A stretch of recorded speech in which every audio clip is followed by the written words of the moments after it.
mais um Direito e Cidadania, um programa desenvolvido pelo IDSE, o Instituto de Estudos e Defesa da Seguridade Social, em parceria com a Rede Aurora, seguindo a linha de garantia de direitos do CNJ. Como vimos desenvolvendo ao longo das últimas semanas e até meses, o IDSE identificou que a maior carência da nossa população é a informação.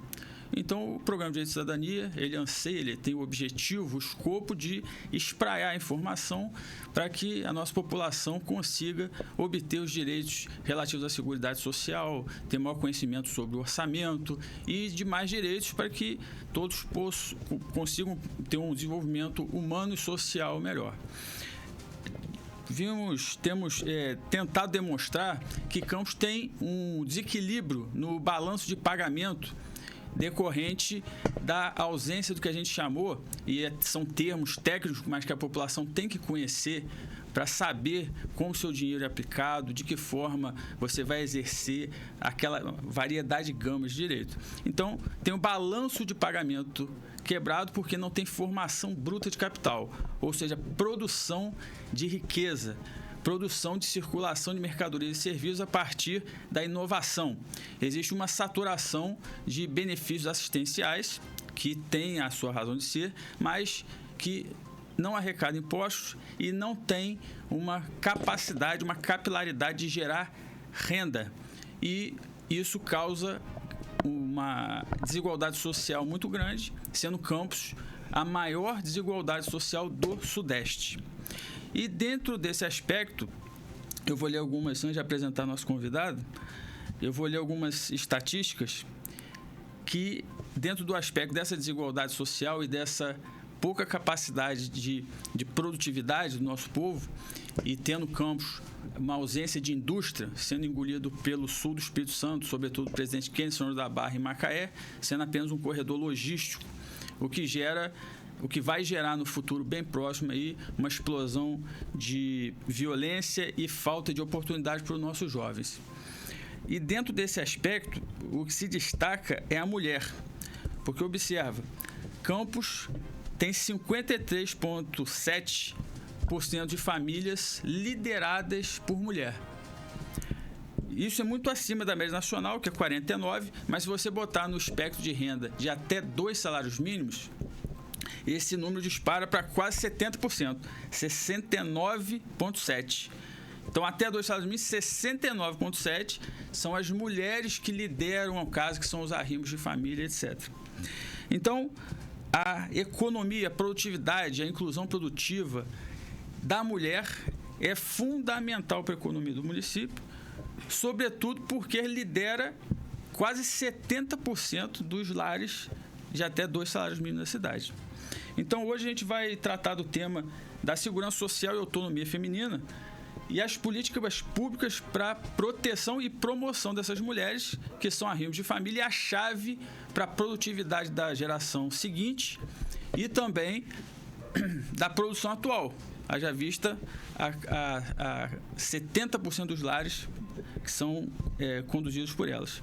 E a gente trouxe para destrinchar esse assunto a nossa Josiane Morumbi, que é subsecretária de Política para as Mulheres, também foi vereadora, conhece profundamente o assunto. E, Josiane, as primeiras considerações aí para o nosso povo. Antes de mais nada, queria agradecer ao Dr. Felipe pelo convite. Me sinto muito honrada de estar aqui no teu programa pela primeira vez, mas preciso dizer que eu já faço parte dessa família Rádio Aurora há bastante tempo, então eu me sinto realmente em casa. Até brinquei com o nosso técnico, que eu entrei e junto com o meu celular já estava lá conectado na internet da Rádio Aurora, então eu já faço parte já da família Rádio Aurora. E é sempre muito importante, doutor Felipe, você abriu falando da importância da informação, né? Então, a gente tem um equipamento, né, que presta um serviço de grande relevância ao município, E sempre que a gente tem oportunidade de prestar conta, né, do que a gente está fazendo, né, enquanto gestora e enquanto subsecretaria também, né, porque ninguém faz nada sozinho. Por trás de mim tem uma equipe, né, de técnicas e uma equipe de apoio muito relevante também, junto com a gente, para a gente poder estar fazendo esse trabalho. Então, é sempre muito... a gente fica muito feliz, né, em poder estar falando o que a gente tem feito aí nesses quase 5 anos, né, de gestão do Legal. governo de Vladimir Garotinho. Certo. O pessoal aí está liberado para fazer perguntas pelo Telegram, principalmente, o nosso grupinho lá. O pessoal está começando a entrar devagarinho aí. A gente vai abrir no meio aí da entrevista perguntas para a nossa Josiane. Josiane, você falou sobre o seu equipamento lá, da Subsecretaria de Políticas para as Mulheres. Então, pela nossa estatística aqui, existe uma dificuldade de acesso, né? Em relação ao trabalho feminino, em razão da informalidade muito grande dentro do mercado de trabalho feminino, a dificuldade da mulher exercer uma função laborativa por conta da dupla jornada, né? E existe uma vulnerabilidade muito grande das mulheres em razão de violência doméstica. Sim. Na cidade. E, a princípio, isso diz respeito a pouco conhecimento dos seus direitos, né? E enfrentar barreira muito burocrática para acessar determinados direitos. Então, na tua visão, quais os principais desafios que você vê para a segurança social da mulher, sendo ela a peça-chave aí de produtividade da cidade? Na verdade, o que a gente observa é que muitas mulheres, por conta, né, da responsabilidade de administrar seus lares, né, da opção de serem mães, elas não têm aquela rede de apoio onde a gente consegue, né, ter um pouco de tranquilidade, né? Me lembro bem, hoje as minhas filhas estão com 21 e 23, o quanto que a rede de apoio, né, para mim foi importante quando as meninas estavam menores e que eu não podia deixá-las sozinha. Então, a minha mãe, a pessoa que trabalhava comigo lá em casa, enfim, sempre me ajudaram. Então, tem mulheres que infelizmente não têm essa rede de apoio e deixam um pouco o seu sonho, né, de se formar em determinadas áreas e trabalhar também, estar preparadas para o mercado de trabalho um pouco para depois. É importante a gente ressaltar que a realização de sonhos, né, ela não tem tempo, né? Então, assim, a qualquer momento que você puder realizar seu sonho é de grande importância, porque a mulher já foi criada para cuidar sempre do outro, então a gente acaba se deixando para depois. E essa dupla jornada, ela é bastante difícil, até às vezes quando você tem uma rede de apoio. Por exemplo, hoje eu cheguei, era 5h10, eu tive 20 minutos para poder tomar um banho, me arrumar para vir para cá. E depois daqui ainda tem outro compromisso. Então, assim, para a gente poder se destacar dentro do mercado de trabalho, é essencial a gente ter rede de apoio e oportunidade. Campos é um celeiro de educação, né, da área de educação. Então, a gente tem universidades, faculdades aí prontas para abraçar essa mulher, caso elas desejam, né, essa formação. A gente tem cursos técnicos também, né? A gente tem apoio aí da FAETEC, do IFE, mas a gente depois tem um grande passo que é oportunizar esse emprego para essas mulheres. Então, falta a gente realmente levar a informação também para os empresários, porque as mulheres que sofrem violência, elas têm várias leis que as protegem e que dão direitos, né, de prioridade. Você não vai inventar uma vaga, você não vai inventar uma entrevista, mas quando existe a vaga, né, existe a oportunidade daquela mulher ter sido, né, capacitada dentro daquela área, daquela vaga, a mulher que sofre violência, ela precisa ter prioridade, sim, como também no atendimento à saúde. Então, assim, precisa de ter um pouco mais de rigor, né, em relação às leis que hoje a gente já tem para proteger essas mulheres de fato e oportunizar tanto o trabalho quanto também a capacitação. Certo. Josiane, na nossa estatística aqui do IDES, a gente identificou, esse dado foi alarmante para a gente, a quantidade, veja só, de cada 10 lares, assim, no espectro de renda até 2 salários mínimos, de 10, 7 são ocupados. As mulheres são arrimo de família, são chefiados por mulheres. E em relação à produtividade, essas mulheres geralmente elas trabalham com funções de cuidado, o que tem pouquíssimo valor agregado. Então, são trabalhos informais, né? Informais e de pouco valor agregado. O reconhecimento financeiro, né? Isso. O retorno financeiro. O que você entende assim como forma de uma maior capacitação profissional das mulheres, sobretudo nessa faixa de renda, a questão do empreendedorismo, né, de formação de negócios próprios como objetivo de ter uma formação bruta de capital, e acesso, sobretudo, ao microcrédito, porque existem linhas específicas, né, para mulheres desse espectro. O que você pensa sobre... Hoje no município, infelizmente eu não trouxe esses dados, mas depois posso até ver aqui se eu tenho eles ainda no WhatsApp. Há pouco tempo eu dei uma entrevista, eu levei esses dados que não estão atualizados, se eu conseguir achar aqui. Mas a gente tem o Fundecam, né? E a gente, dentro do Fundecam, tem o Fundecam Mulher. Então, existe esse crédito específico para as mulheres que queiram empreender. E eu falo que o campus é um celeiro de empreendedoras de muita, mas muita habilidade, né? Todo dia a gente encontra uma mulher que faz algo que é extraordinário, que é relevante, que é...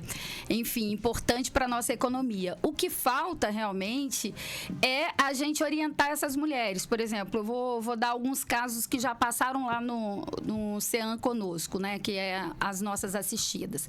A gente incomodou essas mulheres para que elas também parassem para pensar. Você sabia, doutor Felipe, que muitas acham que elas não tinham nem direito de sonhar? Então, a gente desenvolveu nessas mulheres o direito de sonhar e com esse sonho, a gente descobriu algumas habilidades que essas mulheres tinham. E muitas delas foram para o lado do cuidado, né, da beleza, então da parte estética. Muitas também foram para o lado da gastronomia. E o que precisa agora, porque a gente sabe que a gente vive no meio digital, orientar essas mulheres como que elas vão escoar a produção delas. Então, como vender na internet, como montar um Instagram que elas consigam um maior engajamento, como fazer parceria com, por exemplo, com o Firjan, com o CDL, com a SIC, para que elas possam estar envolvidas aonde tem outros empresários, porque aí você acaba pensando também no macro e essas mulheres têm oportunidade. Por exemplo, o campus é muito forte na parte de economia solidária, né? Então, eu sempre falo que quando eu tive a oportunidade de ser vereadora, a gente criou um projeto de lei que, infelizmente, na época, era Rafael Diniz, que estava na gestão. Ele não executou. Mas existe uma proposta nossa de criar um endereço fixo para que a gente coloque essas pessoas que produzam, né, as mais variadas áreas de artesanato, de gastronomia, da parte de doce e tal, para que a gente seja um atrativo para as pessoas que vêm de fora, porque Campos já está criando uma visão aí da importância do turismo, né? Então, quando a gente vai visitar uma cidade, você procura algo para você levar para aqueles que ficaram, né? Por exemplo, a minha filha, esse fim de semana passado, ela estava em Belo Horizonte. Falei, vai no mercado municipal, que ela ficou lá pedindo. O que eu visito, mãe? Eu falei, vai no mercado municipal que você vai achar raspa de requeijão, você vai achar um licor que eu amo e vai achar outras coisas. Então, ela foi no lugar e trouxe algo para mim. Então, o que falta aqui em Campos, a gente tem esses lugares onde você encontra o chuvisco, onde você encontra a goiabada, onde você encontra o artesanato, onde você encontra aquelas peças lá do caminho de barro, enfim, que você possa também comprar comprar algo que é produzido aqui em Campos. Então, é escoar essa produção. A gente já viu que tem pessoas com habilidade, pessoas que são empreendedoras, principalmente as mulheres, vamos falar aqui das mulheres, né? Que você trouxe essa estatística aí de 70%, mas elas estão na informalidade. Então, se você tiver um lugar, por exemplo, há pouco tempo eu fui no Balneário Camboriú, fui fazer um curso lá. Aí a gente passeando no meio da praça, da praia, tinha um canto do artesanato e tinha de tudo. Então, lá tinha vários artesãos que quando você comprava uma peça de um, o outro ia lá, isso aqui tem da minha amiga aqui. Aí você ali comprava, aí você traz as lembranças. Então, acaba fomentando. E outra coisa importante que nós fizemos foi a parceria com o Porto do Açu, né? Enquanto prefeitura de Campos e de São João da Barra, a gente entrou nessa parceria com o Porto, por todas, né? É o projeto do Porto, aonde também incomodamos meninas para poder realizar o sonho, meninas e mulheres, né? Realizar o sonho de trabalhar na indústria, algo que você falou que é tão difícil aqui em Campos da gente encontrar. E essas mulheres puderam participar de um processo seletivo, foram treinadas na parte de conhecimento pelo IFE, e na hora do treinamento operacional foi dentro do porto. E eles abriram um leque de uma área, né, que é a área portuária, a parte operacional, não administrativa. Administrativo tem muitas mulheres, mas na parte operacional não tinha mulheres. E com esse programa, junto com as prefeituras, né, de São João da Barra e daqui, a gente pôde oportunizar para as mulheres começarem a trabalhar dentro da área operacional portuária.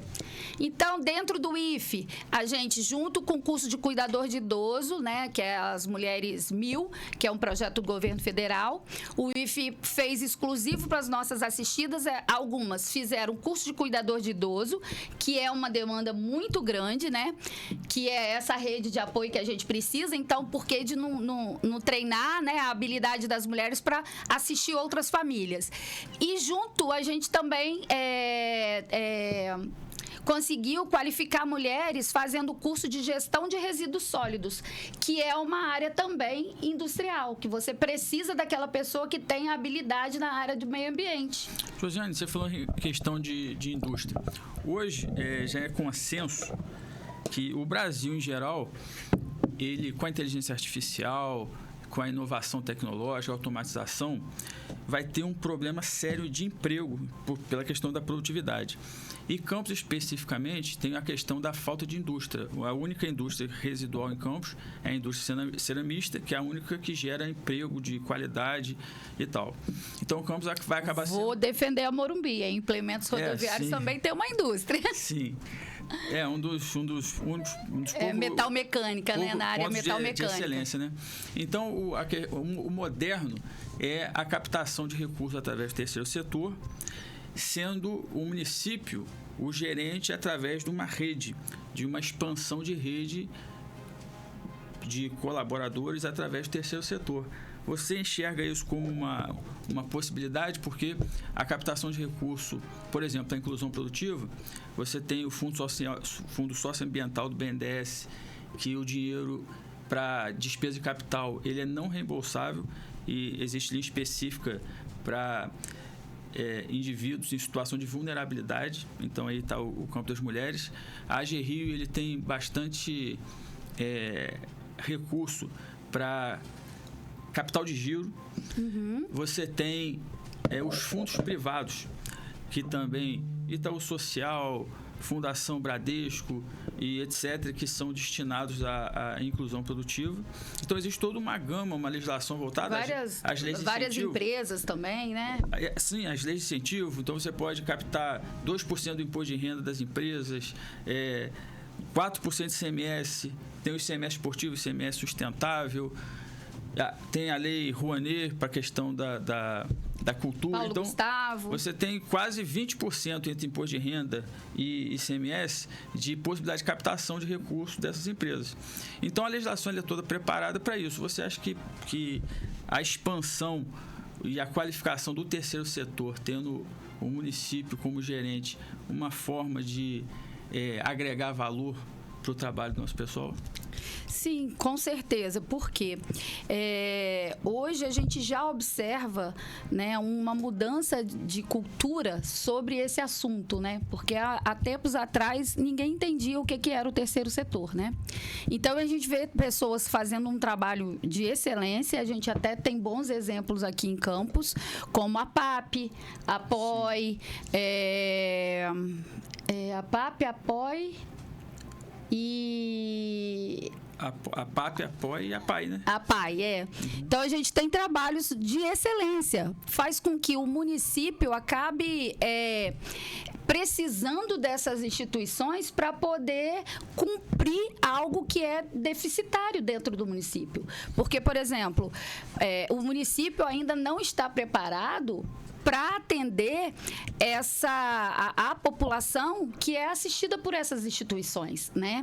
Então, assim, é uma mudança de cultura, mas é algo que você, né, com o teu trabalho, você tem disseminado essa cultura, né, essa mudança de cultura e enxergado também o quanto que as empresas também precisam de ter esse conhecimento, porque é um dinheiro que podia estar sendo investido como responsabilidade social, né? Então, eu falo até pela empresa da nossa família, a gente até pouco tempo não tinha esse conhecimento, a gente já está no lucro real há uns 7 anos e o nosso próprio contador não tem conhecimento. Então, quando eu fui para incomodar a própria empresa nossa de que a gente precisava fazer algo, né, com aquela restituição do imposto de renda, o nosso próprio contador não tinha esse conhecimento, a gente teve que buscar, junto com o Superbom, que já é campeão aí nessa questão, né, de incentivo ao esporte. Eu vi vários incentivos do Superbom para cultura, né, para edição de livros, enfim, vários trabalhos sociais aí e que outros empresários não possuem esse conhecimento. Então, eu acho que o terceiro setor, ele veio para ficar, eu acho que não tem como retroagir.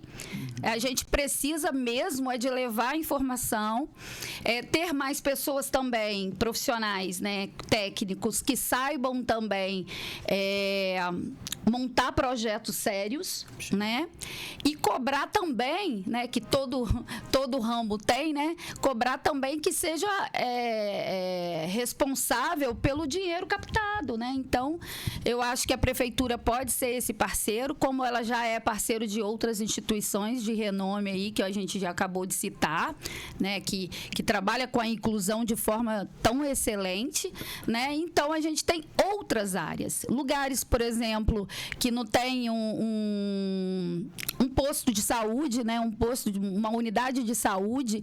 A gente pode ter ONGs que façam com excelência essa área de saúde, né, porque às vezes está distante do acesso.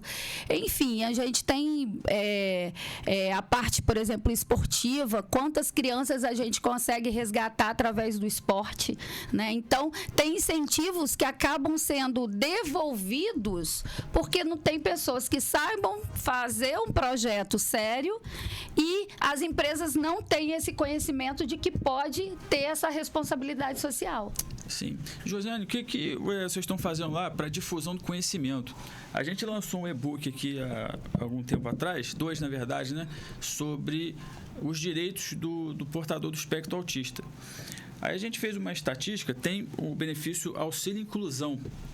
Auxílio inclusão é um indivíduo que tem uma pessoa em casa que é portador de deficiência e ele recebe o BPC, que é o benefício de prestação continuada, mas a Convenção Internacional de Nova York, né, e que é o Estatuto da Pessoa com Deficiência, que foi internalizado no direito brasileiro, ele incentiva que o indivíduo ele produza e não fique recebendo aquele benefício assistencial. E o auxílio inclusão, ele dá 50% para aquele indivíduo que tem o BPC e que migrou para o mercado de trabalho ganhando até 2 salários.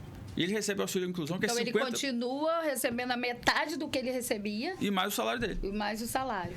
Para sempre. Fora que você também trabalha com a parte emocional desse porque o indivíduo, né? ele tem que produzir, ele tem que trabalhar, ele tem que arrecadar tributo, interessa ao Estado. E o auxílio inclusão, ele é como se fosse mais ou menos o o auxílio acidente, e que ele é quase invisível para a nossa população e que eu acho que é por conta de conhecimento. O que vocês pensam lá em relação à difusão do conhecimento? Você fala lá na subsecretaria? Você como município. Então, essa parte da inclusão, o que a gente tem pensado muito é como, não o indivíduo em si, mas muito a mãe, né, atípica, né, que é uma grande preocupação nossa. Se a gente, enquanto mulheres que temos filhos que não precisam, né, de todo esse apoio, né, inclusivo, a gente já quase que enlouquece com a nossa rotina. Imagine uma mãe atípica. Sim. Então, muitas mães atípicas estão extremamente exaustas, extremamente depressivas e não veem um meio de que elas possam produzir. Então, assim, o cuidado com os seus filhos, ele é exaustivo, né? E aonde elas podiam receber auxílio, ainda não recebem, porque a gente tem muitas mães que não é só através do SUS, né, que o SUS também tem as suas dificuldades até na rede particular. Hoje, ao invés de ampliar o apoio a esses portadores de deficiência, a gente vê essas redes, né, de plano de saúde particular restringindo o acesso. E isso faz com que as mães adoeçam cada vez mais. Então, a gente já está pensando, né, de como acolher essas mães, porque tirando o CEAM, a gente cuida da mulher da sua forma totalitária, né, a mulher como um todo, não só a mulher que sofre violência.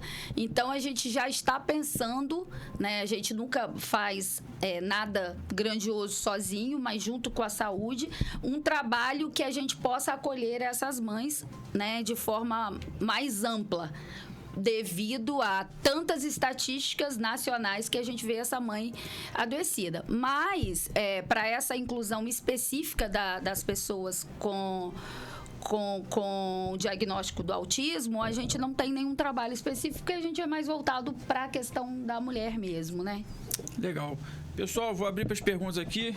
O pessoal do Telegram mandou algumas mais cedo. O pessoal aí está relatando dificuldade de entrar no Instagram do IDES. Mas tem uma galera aqui, então eu vou abrir perguntas aqui para a Josiane. Então vamos lá. Josiane, a Luciana Oliveira, do Novo Jockey. Ela diz que é mãe solo, tem 3 filhos pequenos e está tendo dificuldade de acessar o Bolsa Família por conta de dificuldade de atualizar o CAD único no CRAS. O que você pode fazer para ajudar o bairro? Luciana, do Novo Jockey. Oi, Luciana, obrigado pela sua pergunta. Você está vendo a movimentação toda aí da prefeitura, né? Eles estão fazendo mutirões em vários bairros. Eu não sei de fato, né? Porque esse dado é mais da assistência. Se tiver alguém da assistência, me salva aí. Se o Novo Jockey já tem programação desse mutirão, a gente teve o Prefeitura em ação nesse fim de semana lá em Travessão, e o prefeito saiu de lá já com uma data específica, né? As pessoas fizeram tipo um pré-cadastro lá no dia, mas já tinham um mutirão já marcado, acho que são 2 dias. Um atualiza e no outro, de fato, faz. Então, assim, a gente tem feito porque, como é um sistema do governo federal, muitas vezes não é falta de vontade da própria prefeitura, mas sim dessa conexão com o sistema. Então, assim, se você quiser ajuda, você pode procurar o CEAM, que a gente vai estar encaminhando você, né, com encaminhamento da própria subsecretaria, com os seus relatos, para poder ver se a gente agiliza um pouco mais rápido. Posso fazer uma crítica, mas é uma crítica construtiva para ser levar para o prefeito. Claro. Não quero te deixar em saia justa, não, porque você faz um trabalho excelente lá. Não, mas eu tenho... próprio prefeito sabe que a gente tem falhas, né? Ninguém é perfeito. Em relação ao CAD único da Luciana. O que acontece? Tem um aplicativo chamado Meu CAD único. E a tendência hoje é o governo digital, inclusive a informatização e a virtualização é um direito fundamental, né? Aí tem o FUST, que é o Fundo de Ciência e Tecnologia, financiando vários projetos para isso. Então, o aplicativo Meu INSS, todo mundo aí que estiver ouvindo isso aí, depois os cortes que a gente vai distribuir, pode testar em casa. O aplicativo Meu CadÚnico, ele pode fazer... porque o CadÚnico ele tem que ser atualizado de 2 em 2 anos para manter a validade do BPC, do Bolsa Família. São dados universais. Qualquer benefício do governo federal, ele tem que ter o CadÚnico atualizado. Então, sabendo a dificuldade, etc. e tal, o governo federal fez o aplicativo Meu INSS, que você precisa ir ao CRAS para fazer inscrição.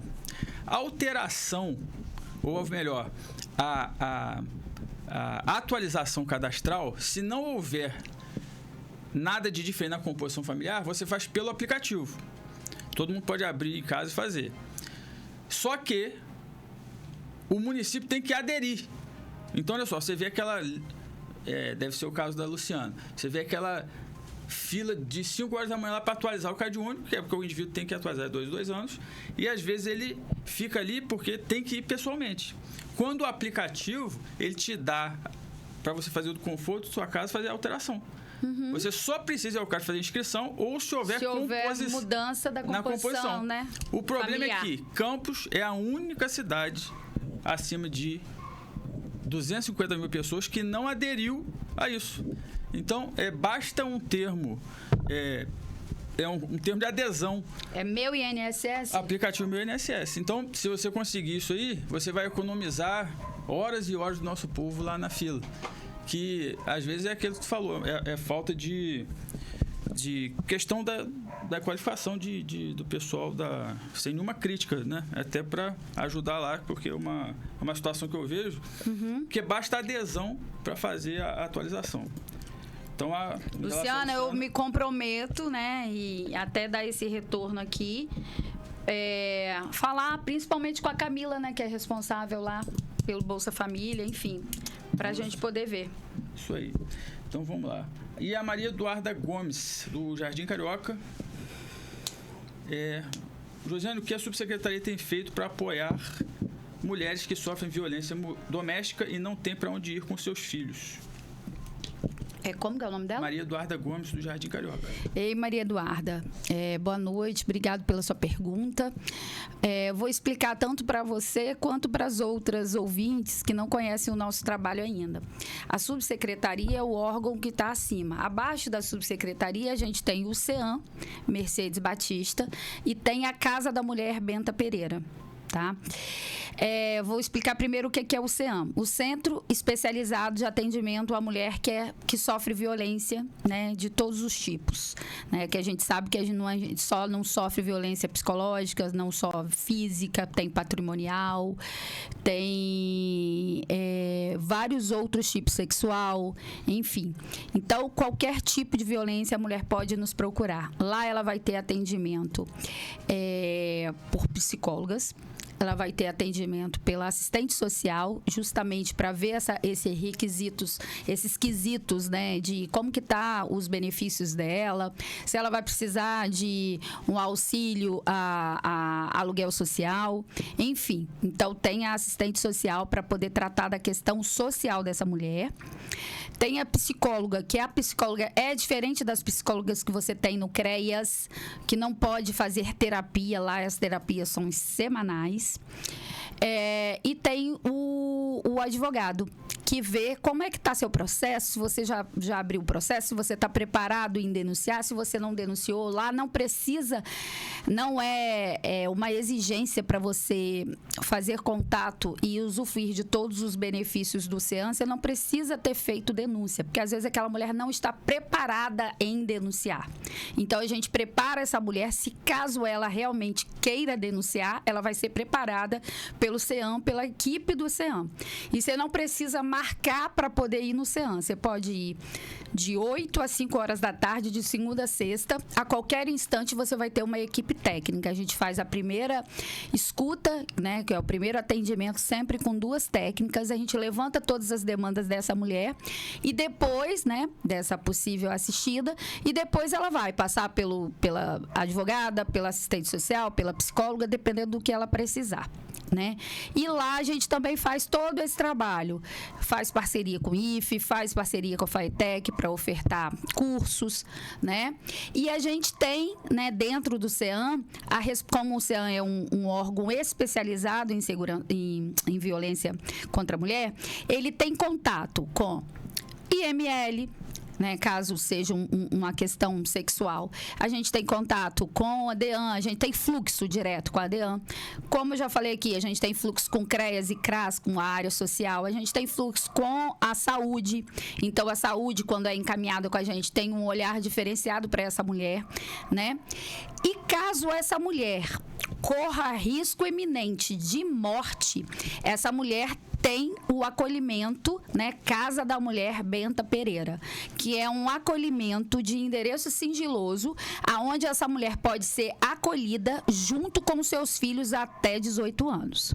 E é importante a gente falar o quanto que a rede de apoio à mulher em Campos é uma rede ampla, porque como esse acolhimento de endereço sigiloso, nós só temos 3 acolhimentos em todo o estado do Rio de Janeiro. São 92 municípios e a gente só tem 3 casas-abrigo. Uma em Campos, outra na cidade do Rio de Janeiro e outra que é do município do Rio de Janeiro e outra que é pelo estado, que hoje a gente tem uma Secretaria Estadual da Mulher. Então, só 3. Então, a gente não recebe só mulheres com seus filhos até 18 anos de Campos. A gente acaba acolhendo mulheres, né? A gente vê todo um critério se realmente é pro acolhimento. Por exemplo, às vezes a mulher sofre uma violência, eu esqueci agora, mas é como se ela sofresse uma violência urbana, de rua. Né? Aquela mulher está acostumada, às vezes, viver no sinal, fazendo as vendas dela, enfim, às vezes ela tem algum vício, ela não vai conseguir ficar na Casa da Mulher Benta Pereira. Então, tem alguns critérios para esse acolhimento que devem ser respeitados, porque quando uma mulher entra, 2 dias depois ela pede para sair, a gente acaba colocando o sigilo do endereço desse acolhimento muito em risco. Então, tem que ter o perfil para ir para a Casa da Mulher Benta Pereira. Mas a gente tem esse acolhimento. E lá, da mesma forma que é o CEAM, tem a advogada, assistente social e psicóloga diariamente. E temos vigilantes mulheres e temos uma auxiliar que fica 24 horas com essas mulheres. Entendeu? Ok. O pessoal tá tendo dificuldade de entrar aqui, aí eu tirei do YouTube e botei direto aqui, aí eu acho que o pessoal conseguiu... Tá no Instagram, né? Tá no Facebook, mas eu botei no YouTube aqui, o pessoal teve dificuldade, eu pedi para migrar lá, o pessoal chegou aí mais ou menos atrasado, mas a culpa foi minha. Mas eu trago a Josiane aí de novo, porque eu que botei... Aí, ó, Luciana já trouxe uma atualização, a Luciana trabalha com a gente lá. Agora, que essa semana... Os CRAS vão estar em Goitacazes. Então, vai ter esse mutirão em breve aí no Novo Jockey. Mas não esquece, você prometeu lá do centro. Sim, com certeza. Agora, essa outra pergunta aqui... Estou anotando tudo aqui. Eu não vou ler o nome dela, não, porque é uma pergunta meio cabeluda aqui, Josiane. Pode fazer. É do Parque Lebré. Uhum. Eu não vou falar o nome dela, não, porque ela deu muito detalhe, mas ela é RPA da Prefeitura. Sim. E ela tem 22 anos e ela está sofrendo assédio sexual para se manter no emprego de não vou dar detalhes não, de um funcionário público. Você sendo, assim, vou resumir, Priscila, perdão, eu vou resumir o que ela quer dizer. Você sendo do governo e tendo uma situação essa de assédio sexual, a importante. Secretaria faria o que para ajudá-la? Lá a gente não tem partido político, não. O Vladimir sabe o quanto que o nosso trabalho é sério e ele mesmo já me encaminhou vários casos assim, interno ou externo, que era para poder a gente ver com carinho. Então, o próprio prefeito se posiciona muito contra a qualquer tipo de situações como essa, principalmente dentro do ambiente de trabalho. Então, essa nossa colega aí que RPA, né, que está vivendo isso, é só nos procurar, que uma coisa que eu esqueci de falar, muito importante, que no CEAM, às vezes eu não fico nem sabendo de determinados casos, porque é uma escuta, doutor Felipe, técnica. Sim. Então, fica com a assistente social, fica com a advogada e fica principalmente com as psicólogas. Então, assim, só um caso muito importante que precisa do meu network dentro da prefeitura, e é claro, aí a gente vai discutir tecnicamente aquele caso específico, fazer um estudo de caso. Mas nem eu, às vezes, fico sabendo o que rege cada atendimento lá, o que acontece em cada atendimento. Ela pode procurar vocês lá. Pode procurar a gente tem sigilo. E é importante a gente falar, não sei se você lembra, que a gente fez um decreto internamente na prefeitura, já está no Diário Oficial, já há bastante tempo, o decreto contra o assédio moral e sexual dentro do ambiente da prefeitura. Porque existe uma lei federal que protege a mulher nesses ambientes. E a prefeitura não podia deixar de seguir as regras dessa lei federal. Então, a gente fez um decreto, não importa se aquela pessoa é muito importante, é chefe de algum lugar, que não vai ser avisado, vai ser chamado pelo RH desse lugar específico onde você faz que você tem ligação, né, que você trabalha.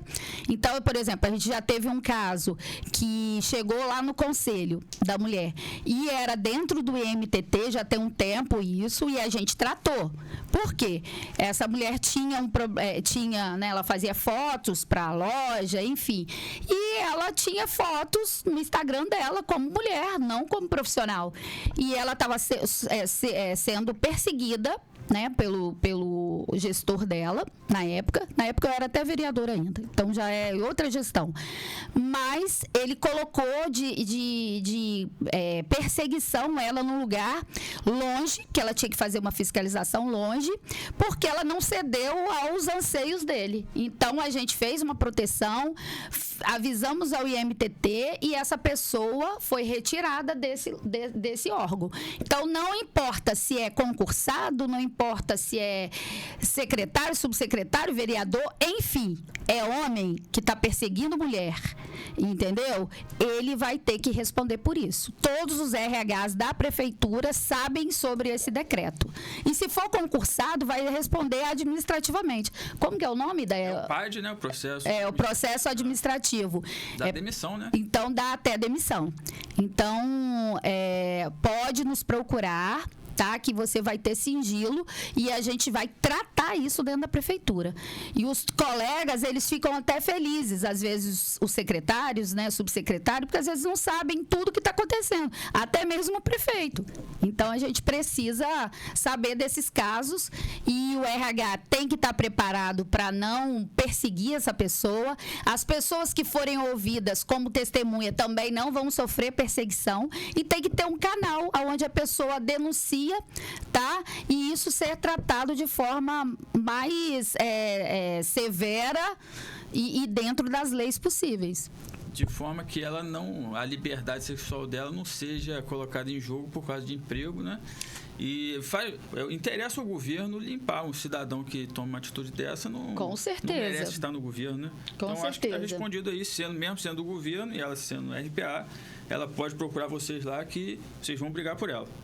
É isso? Com certeza. Então, vamos lá. Não é terra de ninguém, não. Isso aí. A Rafaela Souza, do aeroporto. Ela está perguntando como é que ela faz para denunciar caso de violência, ela está dizendo psicológica, né? Sem sair do bairro, porque ela tem 6 filhos. Ela quer fazer a denúncia, mas ela não pode ir até vocês. Como é que faz? Sem sair do bairro. A gente não pode ter... Quem diz que Tem alguma... Tipo aquele Tem o 180, né? O disco 180, que é do governo federal, vai direto para a DEAN. E indo para a DEAN, ela teria que ir lá para fazer a denúncia. Mas, caso ela queira ligar para o CEAM para poder tirar algumas dúvidas com a advogada, com a assistente social, com a psicóloga, a gente também tira dúvidas. Mas ela pode sim até usar o aplicativo. Eu vou abrir aqui o aplicativo para dar o passo a passo. Você também pode. O número bem, pessoal? O número do CEAM é 981. A cabeça tá ruim, peraí. 98175, acho que é isso. Peraí, CEAM. 98175-0180. Não dá nem para esquecer, porque é 0180 no final. Então, 98175-0180. Então, pode ligar para o CEAM, que tem acesso também às técnicas. E a gente vê o que consegue fazer. E a gente também tem aplicativo, que é um aplicativo que chama-se Rede Mulher. É para Android e para iPhone também, que você consegue fazer a sua denúncia ali. E essas denúncias online, através de aplicativo, estão sendo respeitadas pelos juízes, tá? Então, será que consegue alcançar aqui? Então, ele vai colocar o link do aplicativo para vocês, se vocês quiserem também fazer essa denúncia de forma online. Então, lá você vai botar também uma rede de apoio, uma pessoa de confiança sua que você possa deixar, tá? E vai te dar orientação. Tá numa emergência, o que eu preciso lembrar? Vou botar os meus documentos na casa de uma colega, já vou levando as roupas aos poucos para poder você sair de forma mais discreta de casa, às vezes você precisa fugir, enfim, os seus filhos. Então, lá vai dando todas as orientações. E lá também fala de todos os centros especializados, como a gente tem aqui em Campos, o CEAM. Aí, lá também fala do número, o endereço do CEAM é Rua dos Goitacazes 257, que fica ali no centro. Show de bola. Agradecer o pessoal aí, tem 244 pessoas ao vivo aqui no Facebook. Muito bom, hein? 214 no Instagram. E eu dei mole porque eu botei no YouTube, mas a gente vai trazer ela de novo, porque deu uma instabilidadezinha, o pessoal não estava conseguindo entrar. Mas, Josiane, a nossa querida Denise Ferreira, do PP, Parque Prazeres, lá da nossa amiga Rosângela, do nosso irmão Vinícius, aquela turma boa lá. A Denise Ferreira pergunta o seguinte, que ela veio de Babosa e as mulheres da roça, né? Da área rural. Né? Da área rural. Ela botou da roça então. O pessoal da roça as mulheres da roça têm mais dificuldade de arrumar emprego, porque tem menos força, etc e tal. E o que você pensa para gerar renda para a mulher na área rural? É a Denise Ferreira do PP.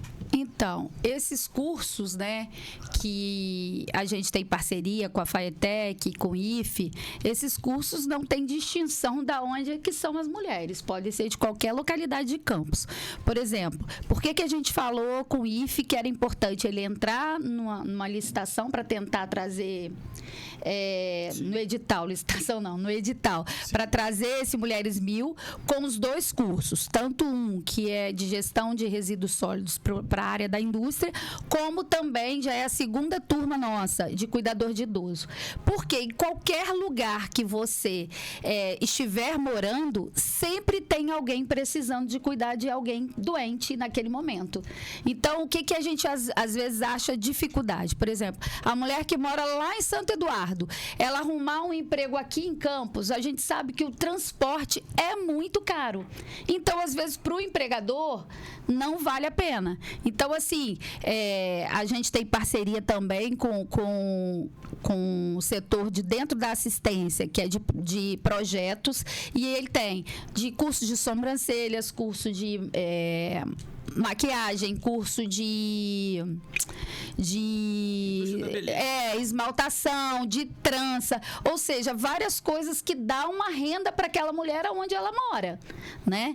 Se ela não quiser vir ao centro. E é importante a gente falar que essas parcerias com o IFE, com a FAETEC, que são Mulheres 1000, e o da FAETEC é com o governo do estado, eu esqueci o nome do programa. Eles sempre dão ajuda de custo para passagem e para o lanche. Hoje, da FAETEC, é quase R$300. A mulher precisa estar rigorosamente assistindo às aulas, então é cobrado essa frequência. Do IFE é 100 e pouco, quase 200, mas da FAETEC é quase R$300. Então, a dificuldade que essa mulher tem, eu sou da roça, eu tô em outro lugar, que era passagem, já não tem mais. Então, se capacitar para poder você estar pronta, que na hora que a oportunidade estiver na sua porta, você poder abraçar.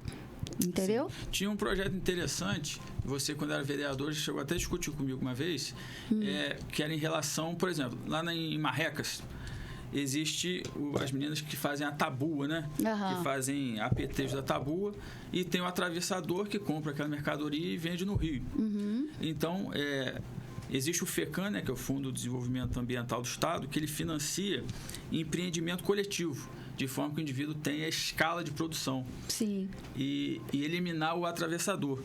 Então, essa aí era um trabalho. E o resíduo, não, como que a gente fala? A matéria-prima é do local, né? Sim, sim. Então, você respeitar e valorizar algo que é da cultura ali daquela pessoa. Está acabando aqui, mas eu queria te fazer uma pergunta aqui. Eu não vou falar o nome da moça, não.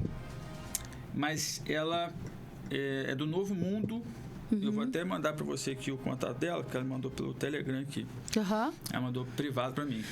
Ela é do Novo Mundo, ela tem HIV e ela tem dificuldade de fazer o tratamento porque ela tem muita vergonha e o local onde tem a dispersação do medicamento, ela botou muito na cara do gol e ela tem dificuldade de ir lá buscar.